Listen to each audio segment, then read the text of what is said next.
Mwiriwe canke mwaramutse bivanye mu wese aherereye.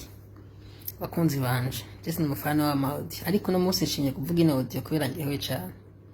Nagira menyesha abakunzi banje abahereye bose ko narayempejeje umwaka wagenze neza, umwaka w'amateka ku gihugu cy'u Burundi.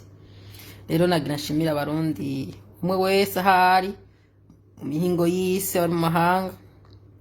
Ndabashimira yuko mwakoze kuntera intege. Abanshigikiye mu bihe bitari byoroshe naciyemo, abanshigikiye mu gihe by'umunezero, ndababwire nti merci cyane. Ndababwire ubutumwa bwanyu bwaranshikiriye, uko mwagaragaje umunezero mu makomisionarimwo bivanye ingene mwose agaragaje umunezero, narabibonye cyane. Abantu baje kunshigikira ku munsi wa competition, Imana ibampezagiye aho bari hose narababonye, hari abo twaramukanije. Abantu bo mu Burundi ndababwire nti banyandikiye mu ma province atandukanye, ubutumwa uko babugaragaje bwose bwaranshikiriye. Nzobabwira merci ku munsi wa gatatu isaha 2:15 ku kibuga citiwe Melchior Ndadaye, abazoza kuntegera ndababwire nti merci, ndababona. Hama nagira nshimire abanyakoha bandukiye ubutumwa butandukanye, ibyo bintu biratera intege cyane.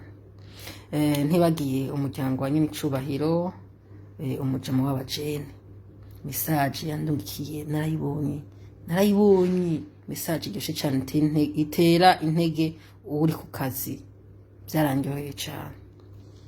Hanyuma abakunzi banje n'amateka mashasha n'intango, umwaka uza ndabarindirije ibintu byiza cyane gusumba. Ariko ibyo bintu byose uganda bishikeko binsaba uburyo. Nagira nibutsa abantu mu mabanki, abantu muri marketing barasinziriye, abantu mu entreprise yaba ya leta canka yigenga, abantu muri marketing barasinziriye. Ndi ku isoko banyegere banshigikire, dufashanye maze tubandanye twandika amateka turi kumwe, twandika amateka ku isi turi kumwe.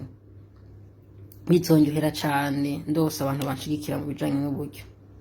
Hanyuma ico novuga abakunzi banje mu wese aherereye, icigwa naronse nuko intsinzi nziza kuyishikira bisaba kwihangana, kandi ikintu cyose ciza gisaba igihe, bisaba kudacika intege.